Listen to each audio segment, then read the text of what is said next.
Hi, so I'm going to make a rolled, show you the name of it, rolled hem romper. It's a brindle and twig pattern. It's number 89. You can buy it on the website. The website's fab actually.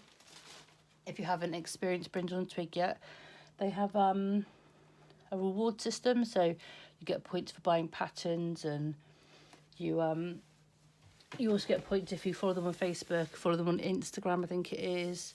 Anyway, so every time you get 50 points, you get $5 off a pattern. The patterns, I believe, are really reasonably priced. And I think it's a really good pattern system if you're a beginner, because you'll notice that a lot of the patterns have the same elements to them, they've just been altered slightly for the new look. And actually, it's like a teaching tool. You can kind of learn how to adjust and change patterns just by using theirs, which is quite nice. My first ever pattern with them was a harem romper, because I absolutely love them for my little boy. And yeah, really easy to follow. The instructions are fab. They're visual as well as written, so if you're a visual learner, that's great. If not, you just read the instructions and follow them. I'm a very visual learner, so I like to have pictures. Anyway, so I'll make the rolled hem romper today. I have a nice non-slip mat thing. I got it off eBay, but I think you can get it in Poundland and stuff to put my overlocker on, because I hate the way it slides across the table. Rolled hem romper. Right, so I've cut all my pieces out. I have ironed them. This one's got short sleeves. So there's my two sleeve pattern pieces. I'm using the same fabric for the neckband. Okay, that's my back piece, all cut out and ironed. These are my front pieces, cut out, and I've already put interfacing on that side.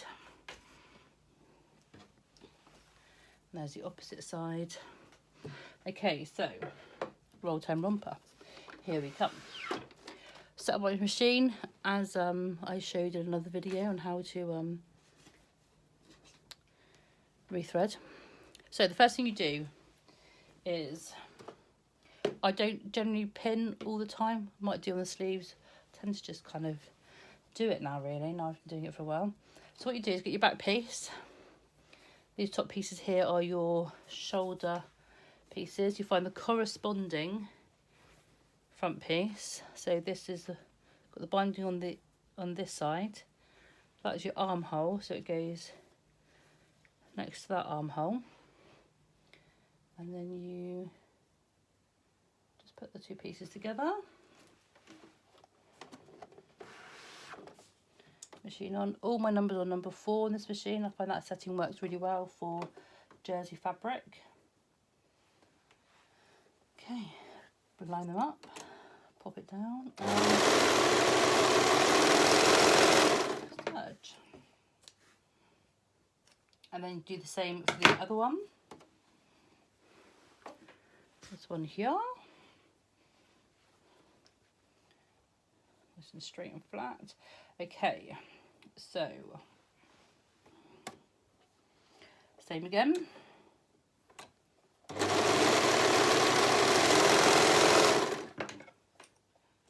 And clunk. Okay, so I just turn my machine off in between. I find this machine, when it gets over warm, slows down and kind of plays up a little bit. That's just me, and the machine's temperamental for me, but that's what I find, so I like to turn it off in between. Okay, so now what we're going to do is put the sleeves on. Now the sleeve cap has a notch on it. That notch lines up with this line here, which is the seam between the back and the front piece. You put it facing each other, line it up, pop a pin there just to make sure it stays secure. I then pin the bottom bit so it stays in place as I'm feeding it through the machine. I then do this piece, nicely lined up. Now some people do them one at a time. I'm kind of used to it now, so I do them both at the same time. Any worry where that is, you can pin yourself in the hand when you're manoeuvring the fabric around and stuff, but My hands seem to be getting hardy to it now. Well, that's a good thing, I don't suppose. Anyway, I normally have music playing when I'm sewing, but I think there's like issues around copyright and stuff, so I haven't done it. I won't sing because I'm shocking. I'm completely tone deaf. Yeah, I might tell you a little bit about myself whilst I'm pinning this bit. I'm 41, nearly 42, 3 children, all boys, hence my love of sewing things which are a bit different and an alternative, because I get so bored of boys' clothing. In the supermarket, unless you love sharks and dinosaurs, you need to be able to make your own or find someone who can make it for you. Okay, so is that the right position? Yeah. Here we are then. So, just get it nice and lined up. Now, a lot of people seem to have this, especially when you're beginning. I think if you're an experienced sewer, you kind of know where you're at now. But there's always this like idea at the beginning that you need to like fire everything through really quick, and it's all about speed and efficiency. It isn't. Plod along, do it in your own time. It's no race. No one's racing you. Feed it through. Make sure it's all joining up nicely. The two raw edges are in line with each other.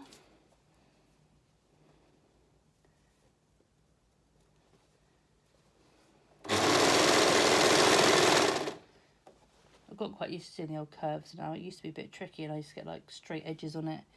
But I just kind of ease it round as it goes. But if you're not, you can stop and lift your foot up and down and adjust it and stuff if it feels more comfortable to you. You'll find your way with your machine, I'm sure. Okay, so my front bit there wasn't the best, I'll be honest. So I'm just going to tuck that end in and get it nice and sewn. That's better. See, none of us are perfect. We're all still prone to making mistakes. Right, other arm. Right, here goes. And it pops. Get your needle out of the way. Oh, if you ever got a pin in the way when you've been on the overlocker, good lord. How I didn't take an eye out the first time that ever happened. It did break my blade. I had to order new ones and it wasn't actually cheap. For good reason, because you need it to be just right, but good god. The little dig in my skin on my forehead I had with that pin popping out at me. No fun. And I looked a bit funny for a couple of days and my children kept saying things like, "What is that red mark on your head, mummy?" Who would have thought that sewing was a dangerous pastime? Should come with a warning, shouldn't it, really? Probably not, but anyway. Yeah, so just going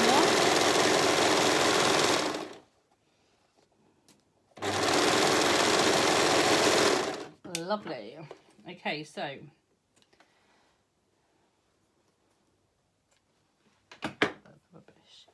next bit. So you kind of have two options now, really. You can put your neckband on, or you can sew your sides down together. I put the neckband on now just because you have more freedom and scope for moving it around and stuff. Now, what you do here is fold it over, right sides facing together. Now I tend to pin the ends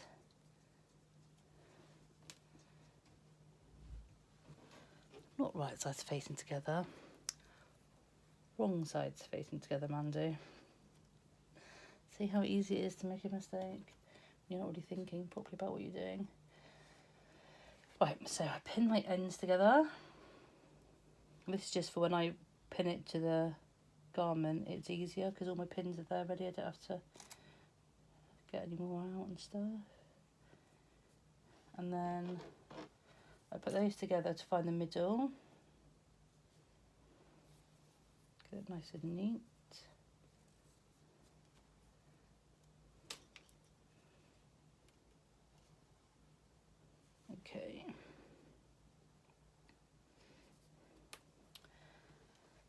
fingers are thumbs today. Right, so there's my middle.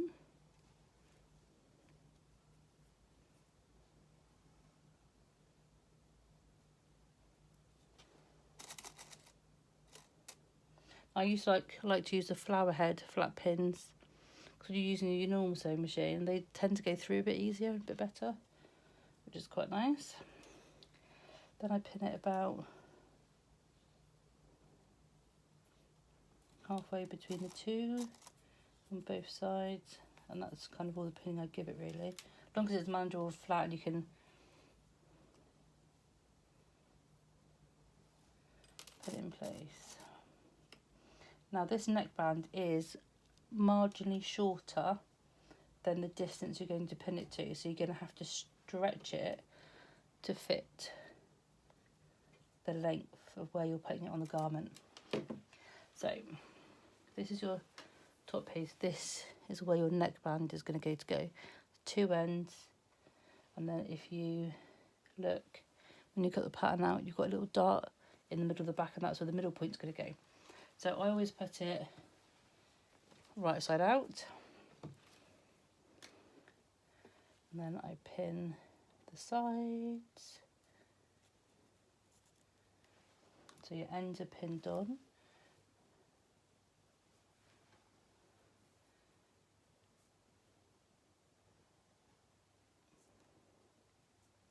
And then I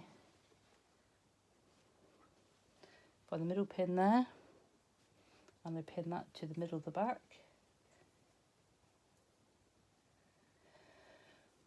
This seems very laborious and slow when you're trying to talk through it.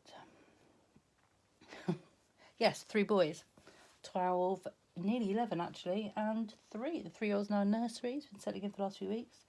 It's been a bit of an emotional time for both him and mummy. But I do miss him like crazy. Right, so I'm stretching that. Get to like the middle point.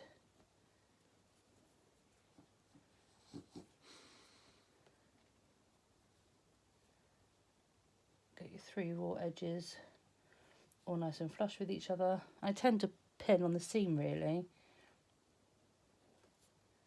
And then do the same to the other side. So hold it in the middle, hold it at the end, pull it out.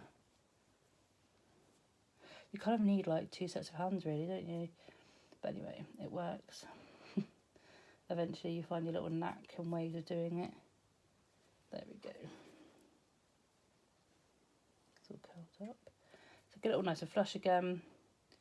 Pop your pin in. And that's your neckband pinned on. So what you do now is pop that end in the machine first, and then when you go to sew it and serge on your seam, just give it a bit of stretch like that. So the neckband is flush. When you let go, it'll just hold it all into a nice shape. It looks like you're overstretching it now, but you really aren't. Okay, make sure your machine's still on the right numbers and the right settings.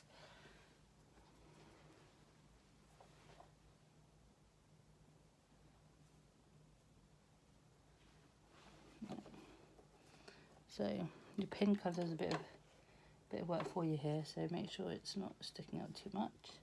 I put it in next to the cutting blade, put my foot down, that holds it in place. Take out that pin so you don't cut it, then stretch accordingly, and then hold it in place. Hold the pin bit on the neckband so you're keeping that taut and stretched and just to the right kind of place, and then roll it through. So now I'm close to the next pin, so then I hold the next pinned area, make sure it's all flush, remove the closest pin to the blade, hold this bit again, support it with my hand, near the pin again, next pinned area. So now I'm on the middle of the back. And this is the last stretch.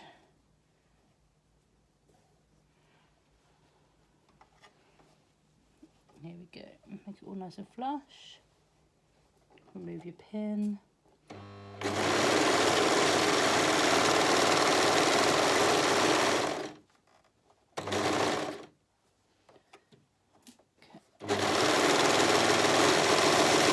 and there's your neckband sewn on. It does seem a bit odd because mostly on other patterns that you get from brindle and twig, and you've got like a neckband, they'll ask you to fold like this so your ends are neat. But what happens on this pattern is towards the end you'll fold the interface section, which is going to be where your poppers go. You fold it over, and what that does is at the top it folds those raw edges in underneath, so when you stitch it over you get a really nice flush finish, which I was quite confused by the first time I did the pattern. Obviously you have to trust it and go with it, but I was for a little while going, oh my god, this could be a raw edge, it really look very neat.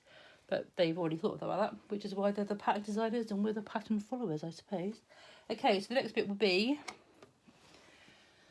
making it look more like a garment. So this is where you always start at the end of the sleeve, so whether it be wrist or whether it's a short sleeve, and obviously where the end of the sleeve is.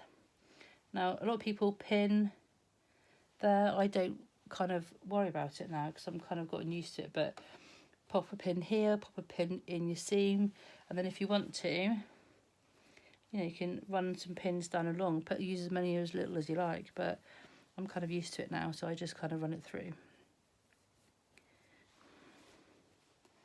Right, so here we go.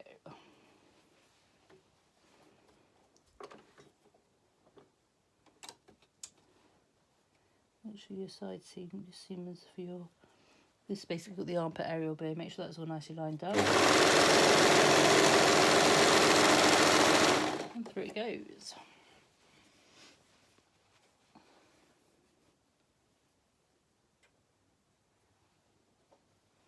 So this is all I do, I just kind of roll it flat, make sure it's all in the right position, all the edges are flush. So when you're doing the sleeve down into the main body, put it through the machine in a straight line. You don't need to go around a corner. You just hold it all flush and then it falls out into the right place.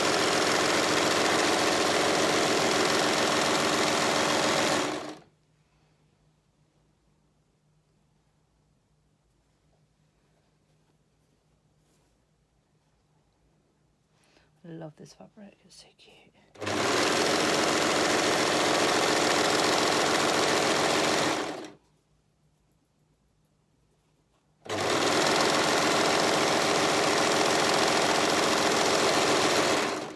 One side done.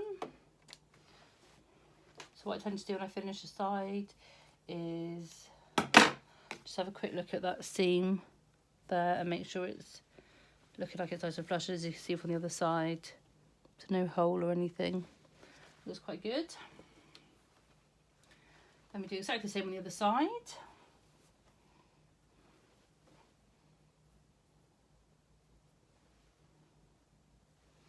Again, holding it just in a straight line. You don't have to try and put it in like that and then go around the corner. Nice straight flat line. Gives you a lovely seam.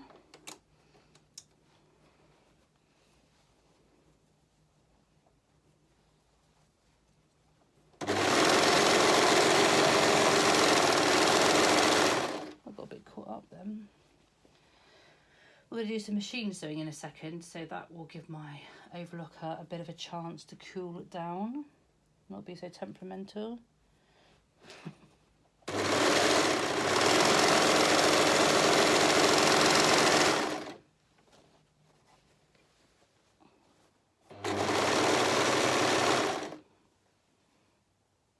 Okay, just going to start looking like a garment in a minute.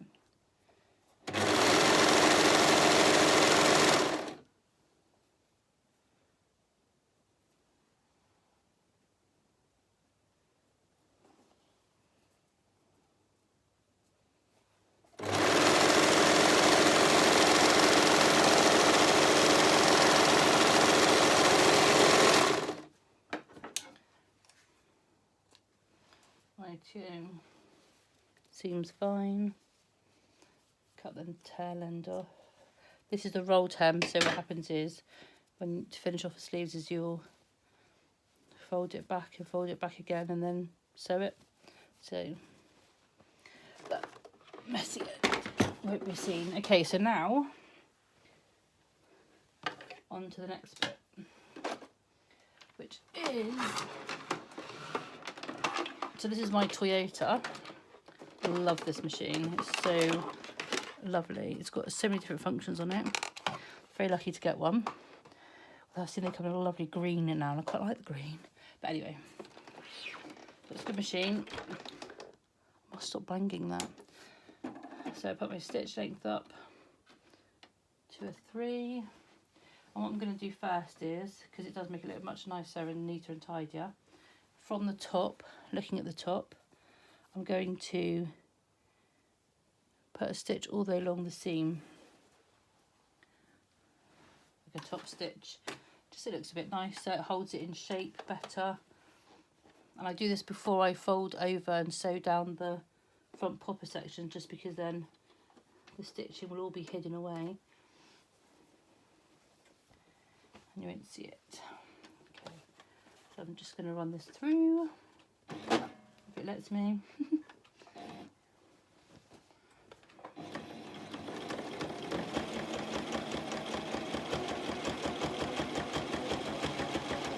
Nice and even.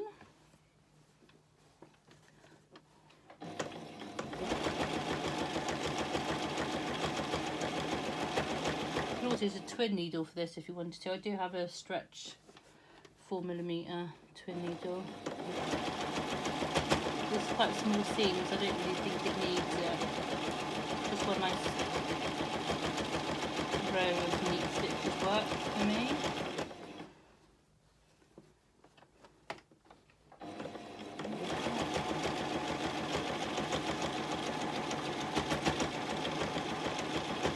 Other thing that I like about this machine is you can increase and decrease your speed. So even if you put your foot right hard on the pedal and you've got it at a slower pace, it won't ever go any faster than you've set up, which is quite nice if you can be a bit pedal heavy like me.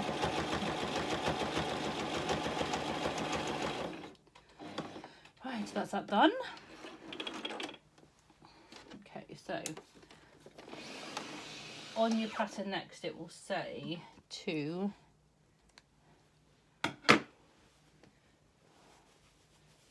see how it's starting to look like a garment. Kind of see where you're going with it now. It's quite tempting to sew the legs, the inseams in together now, but you can't because you first need to do your popper line down the front. So it will tell you to measure, but if you've got your interfacing strip just right, it's the width of the interfacing strip, you pin it over. So I like to get it nice and neat and flush. And I just pin it in place, because what you do now is you sew 2 lines down the front of the garment. Do it from the top so you can see that it's nice and neat and tidy, not from underneath. This is where your spidey sense of touch centres come into play. Okay, so the only thing I do get a bit grumpy with when I make this pattern up is sewing down here and getting this stitch here nice and neat. So I tend to stitch from the bottom, so my finishing off bit is up here on both sides, so I don't like it all messy and not showing very nice. So you do that to both sides.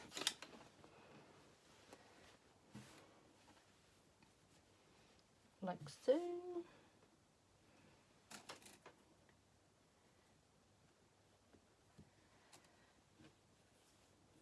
Make sure it's all nice and flat and there's no creases and bumps. This is why it's good to iron it before you start sewing it, because then it is nice and flat and it will do as it's told. Okay, one more up here. Because of the nature of the neckband, the top bit does appear to be smaller than the main band. It's just where it's kind of being pulled in. That's okay. When you finish the garment and the child's wearing it, it will hardly even notice. It just looks natural, like it's supposed to be part of it. So, that about right? Yep. So like I said, to get your stitches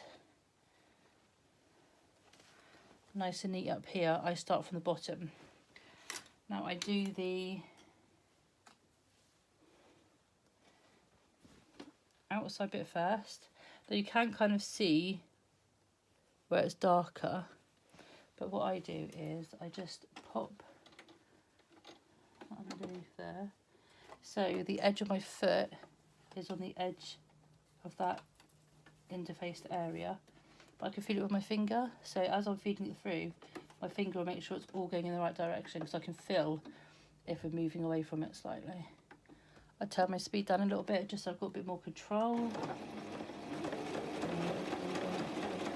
Just feed it through, make sure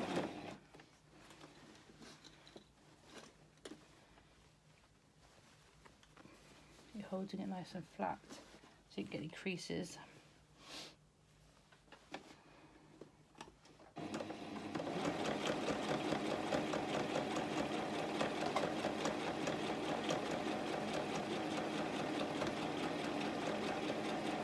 See what I mean about the pins going underneath the needle quite nicely and not causing me an issue.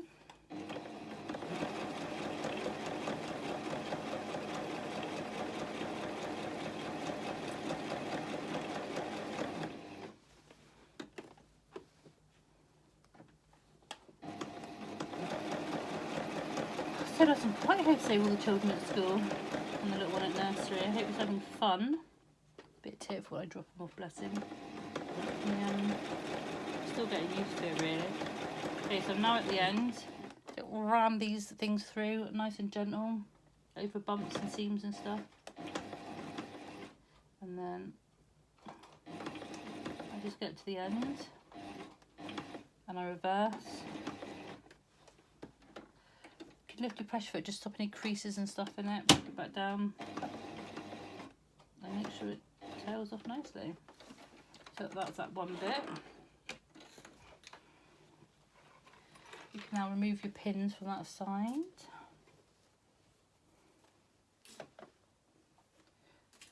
And now it's just the inner edge to do on that side. Now these ends are going to get lapped over and they're going to get sewn into the inseam, so you won't see the not so nice bits, the messy bits from the start of the thread and stuff. Now this one goes close to the edge as you can, but obviously within reason, so you can make it nice and neat.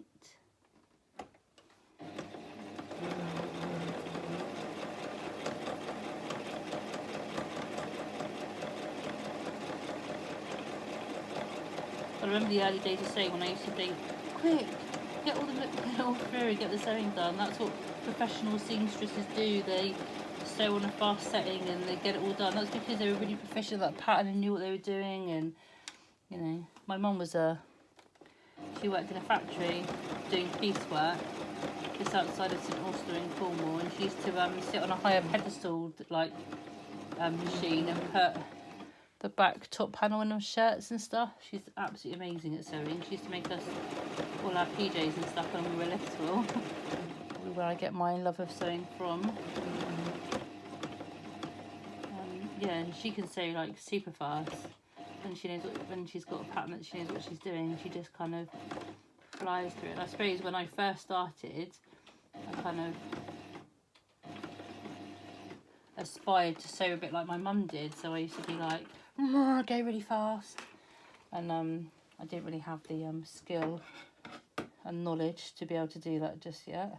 Like if I'm making harem rompers now, I can make 3 or 4 pairs in an evening because I know the pattern so well and I know my machine really well, and I can just whiz it all through. So that's come out quite nice.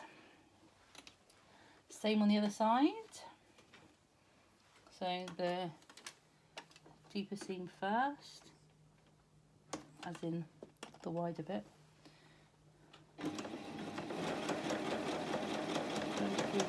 I can see it a lot better on this side actually, where the underneath there is. Keep the fabric nice and flat.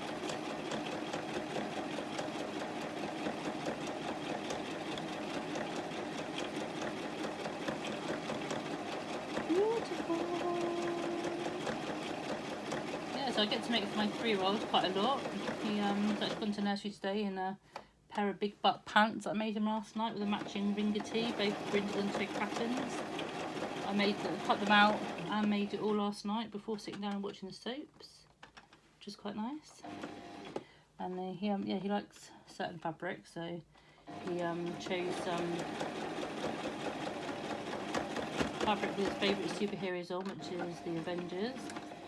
So he went off to nursery today, showing the nursery staff his Avengers clothing with Hulk and Iron Man and stuff on it. Loves it. Pleased as Punchy was. And he's got Captain America shoes from Clark's. Love those shoes. So yeah, he all coordinated quite well. It's quite fun when you can so I've chewed that up a little bit. Look, not paying attention. Thank God that'll be covered. Yeah, it's after you can make your own boys' clothes, you can have a bit of fun with the fabrics and patterns and stuff. Girls seem to have a lot more choice, don't they, in the supermarkets and with designs and variety, whereas boys, I think, in my opinion, don't have nearly so much choice. And I've been through 3 boys for the last 12 years worth of clothing, and I wish I could do this when my older boys were younger, because they're way more fun, especially with their interests and stuff that they enjoy doing. I could have made some quite nice outfits. Like William loved that Dinosaur Andy guy off CBeebies. I probably could have been able to make him a nice little waistcoat the same as his, and the Explorer trousers, and you know, appliqued on a few little bits and pieces to make it fun. But yeah, I had the ability to sew, I just didn't have the interest in it as much as I do now. Right, shame. Do you think at 12 he'd wear that?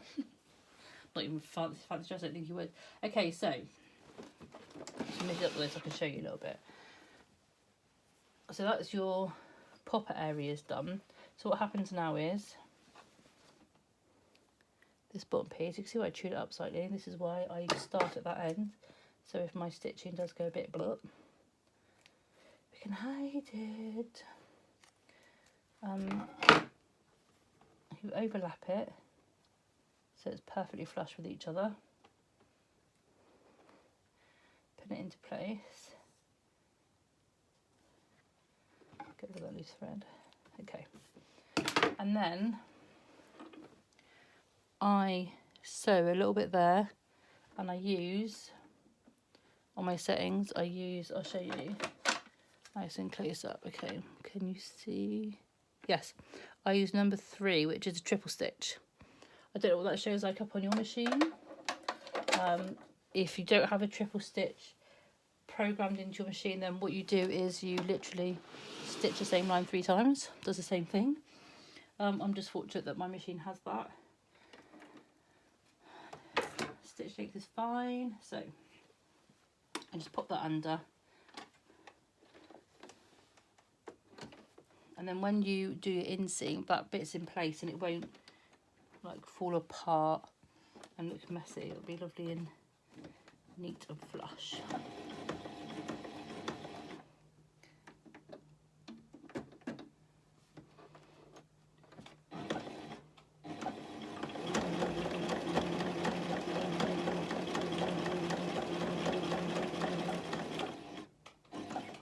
Make sure you always finish off that stitch, because that's what anchors the thread for you and stuff as well.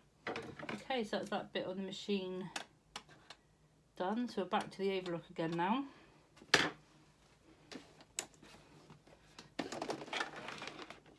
My foot pedal's stuck. I used to really hate like moving from one machine to the other. I get really impatient with it.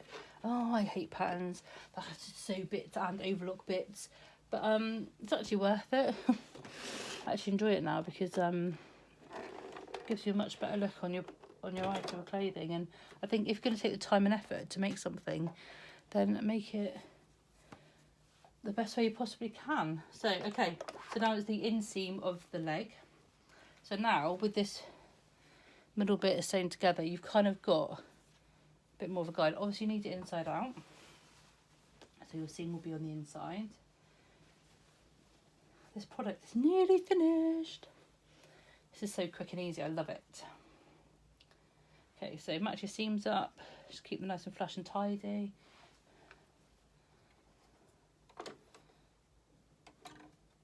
1 or number 4.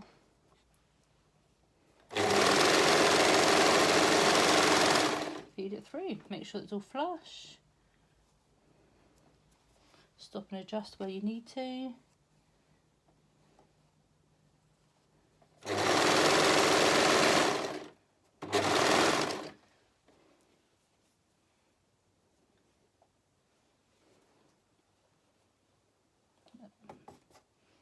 Nice and flat. Now it might chew a little bit going over the double seams you've got with your interfacing where you triple stitched just a second ago. Just slow down.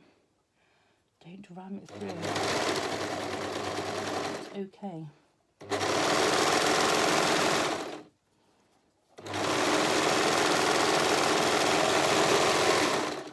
Lovely.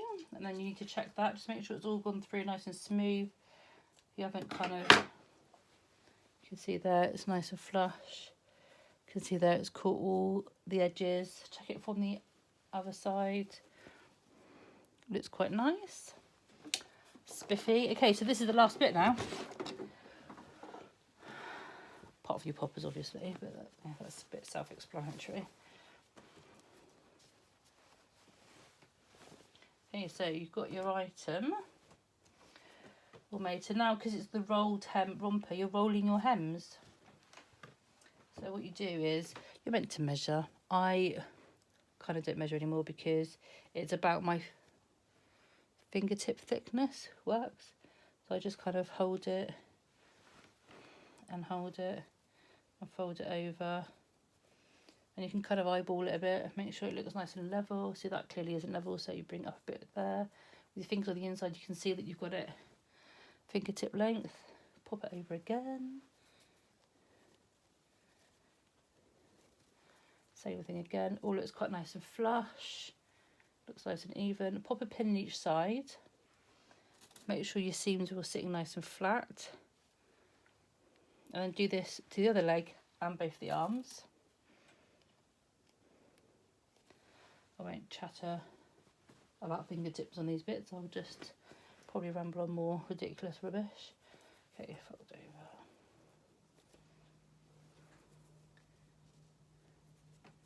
Lovely. Yeah, so what to make Ethan next? My darling boy, what can he have next? I've found a lovely pattern, quite a new release by made by Jack's mum, and it's like a all-in-one romper, a bit like a onesie with a zip up the front. I thought about making that for him in a nice comfy warm like stretchy fleece fabric I got from my local shop. My local shop, by the way, is in St Austell, for Cornwall based. A lovely lady runs it called Rachel. She's like an expert and is really good and just knows what you need for everything and has everything that you need for everything. Yeah, she has a good selection of fabrics. She's got an online shop and she's also got a Facebook page called Sew and Fabric.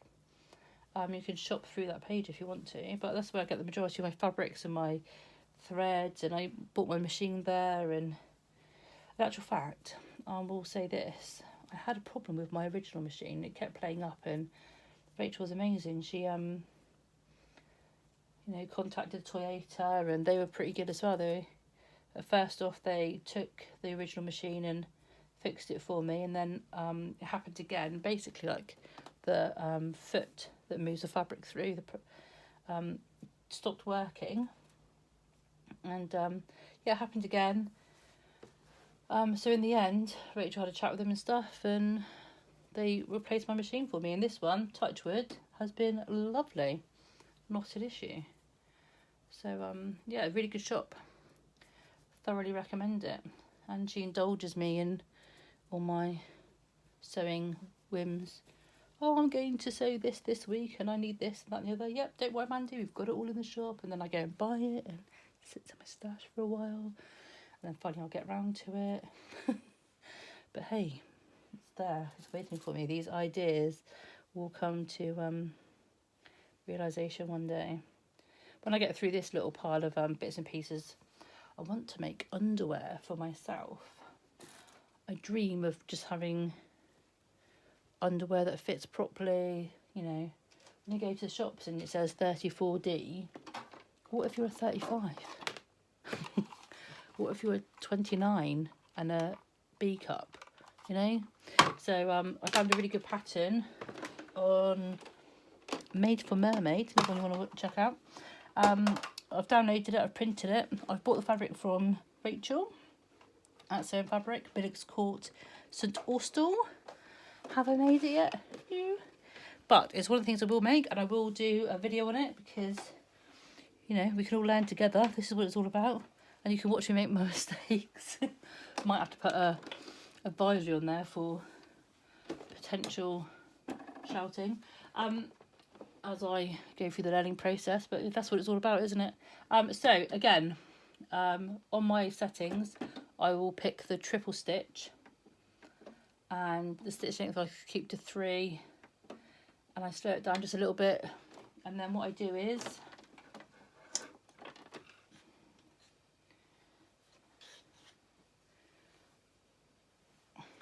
pop it under and just do triple stitch on the other side, triple stitch to the arms and the legs from the top so you can see it and it's nice and neat and flush, and then that's that bit done.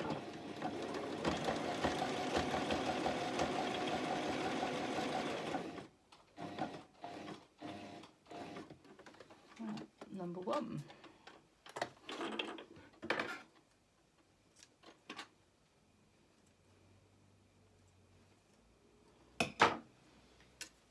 I used to hate doing these bits as well. On your patterns it will say triple stitch this, keep it in place, and think, oh god, do I have to? Let's get that sewing machine out and do that. God, it's so boring. Actually, they wouldn't write it unless it was important, so it needs to be done. And I learned that the hard way, because Ethan would have clothes on and, you know, the seams would start unravelling and look a bit rubbish, and I'd be like, oh, I worked so hard on that, and why does it look so rubbish after a couple of washes? Because, Amanda, you didn't do the triple stitching and you didn't do the little finishing off bits that's recommended that makes it look nice. So it was a bit of a learning curve, really. I think to be honest, in the early days I was quite an impatient sewer. Like, I wanted the end result really quickly, and I wasn't really willing to put as much of the effort in, really, in a way. But then actually that's how we grow and learn, isn't it? And our skills get better. This one's playing up. There we go, that's better. Yeah, that's how we develop our skills. It's very easy to make something once and say, oh, do you know, I can totally make that now because I've done it. Or making it again and learning a different way, or a better way, or an easier way, or, you know, adapting it slightly and making it a bit more you, as opposed to just making it once and saying, I've totally got that down. Which is kind of what I used to do, really.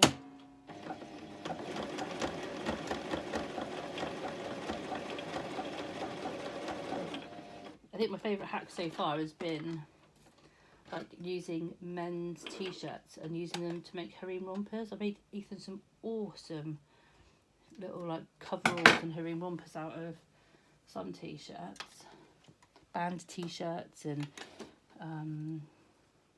movies. Like I did one for Lost Boys.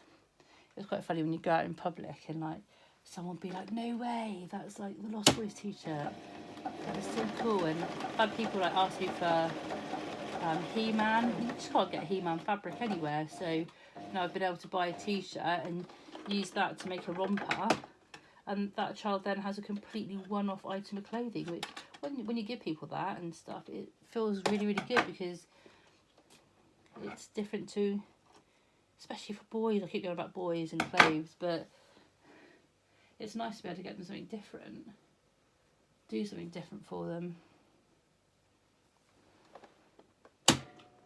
Although I don't always agree with girls' clothing, because it tends to be quite princessy, and that didn't sew at all then because my thread unthreaded and I didn't even notice. Yapping and not sewing. Yes, I've got some, I recently bought a cricut, whatever you call it, amazing machine. Yet to really kind of fully discover what it does. I have a friend who is amazing with it. I'm going to have to brag her for another tutorial at some stage.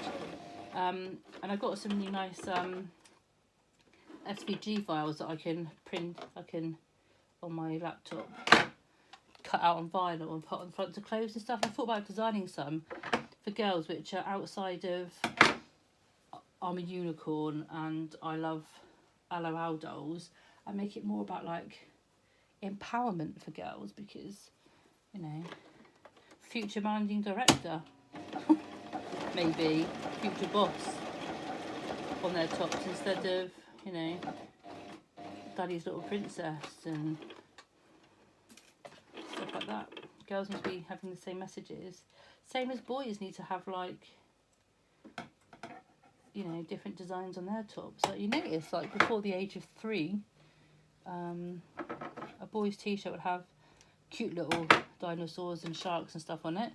When they get to like the age of 3 or 4, those suddenly grow big teeth and become quite ferocious looking, and I don't think that suits all boys either. So it's quite nice to be able to, well, hopefully I'll be able to use the machine to cut out these things, and I've got the easy press to go with it, so I can then, you know, press those vinyls onto clothing. Have a few ideas for my Ethan, but that's yet another idea in the pipeline. Right, that's all the sewing done. Now it's poppers. Poppers, which is really boring actually, but a necessary part of the process. But so yeah, here we go. Let's lie it out flat. So that's your rolled hem romper minus poppers. So let's do the poppers and finish it off. Amazing. So I've got black. We have the popper tool. I think this one's getting a bit old and tired now, to be fair. I might have to get a new one. Shopping. So on this one, I'm going to put one top, one about an inch off the bottom, then one midway, and one. So 1, 2, 3, probably 5 on this one. So got your cam snaps. These are size 20, so 2, 10 obviously. 4, 6.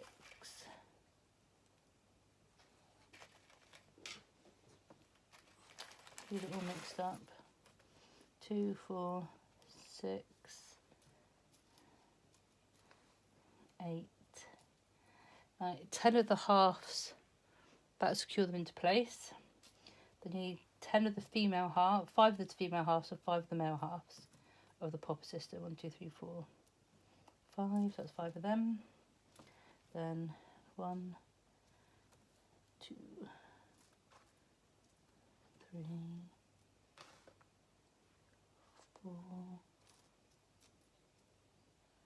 Oh, it's stuck on there. Look. Oh, it's not coming off. Oh, there it comes. Oh, why is it stuck on there?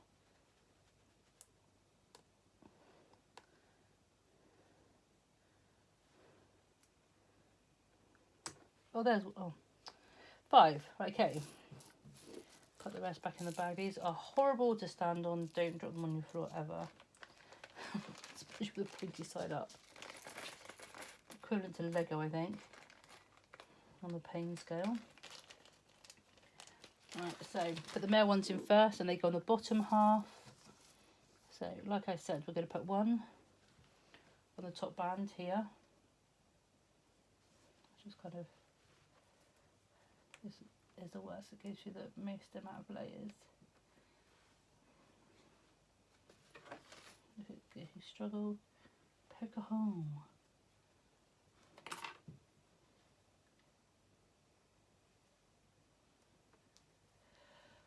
Oh, there it goes. Right, male half is the flat half that pops into the other side. This one on top. And squeeze together.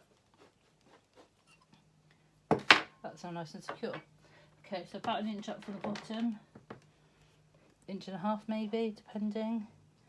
I'll say 1.5 inches on this one, so I'm going to go there.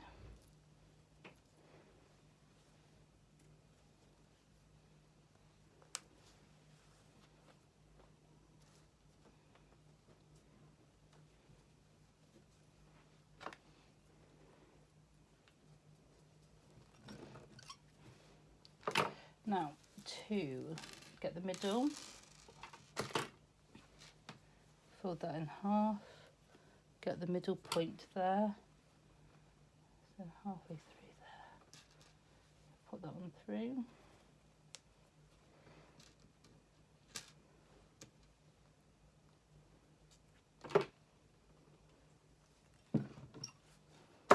Do the same again to find the middle point. So this pattern, I have altered it, and I've done long legs with an ankle cuff on the bottom. I've added a hood to make it sleeveless, and my son wore that for I don't know how long, and it was beautiful. I loved it. It's now outgrown it, so I need to make another one. But I just did recently make another one, but I did short sleeves. I did it in denim with a long leg and an ankle cuff, and that just looks so cute. He gets lots of compliments when he goes out in these patterns. People always ask, oh my goodness, where'd you get this from, and where'd you get that from, and they're always really surprised to say that I've made it. Like, someone can make clothes, which is not a skill that everyone has. So if you've got it, develop it and keep hold of it and teach it to young ones, and because then you can always have beautiful clothes made to measure, just the way you like them. Okay, so that's that side done. So now nice and flat. So now you want to make sure the top bit is flush, sit in the right position, and then I just hold them in place. I'm sure there's a more scientific way of doing this, and I measure it up like there.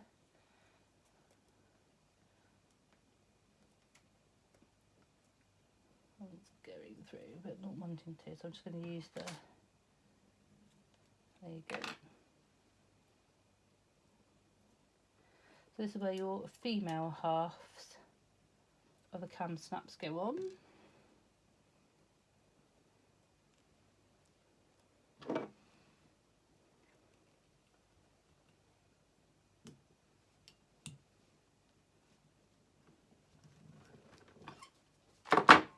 And I pop it shut. Because then you can make sure it all sits nice and flush. So where's your bottom one? There it is.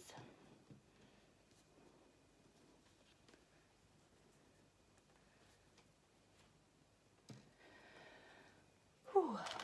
It's getting quite warm in here now. I've got the central heating on. But then it is really cold outside. So when my little boy comes home from nursery, I want him to come in to a nice warm house. Okay, nearly there now.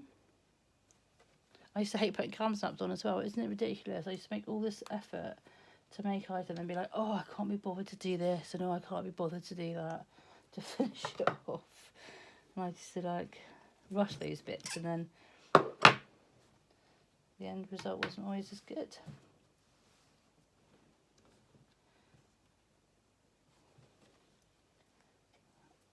Oh.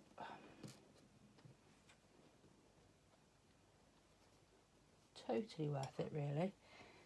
And I like it when he goes out and people say, oh my goodness, that's such a nice top, and where on earth did you get that from? And I made my friend's little girl a really cute dress, and her grandmother had taken her out somewhere, and someone said, oh, I love that dress, is it Frugy?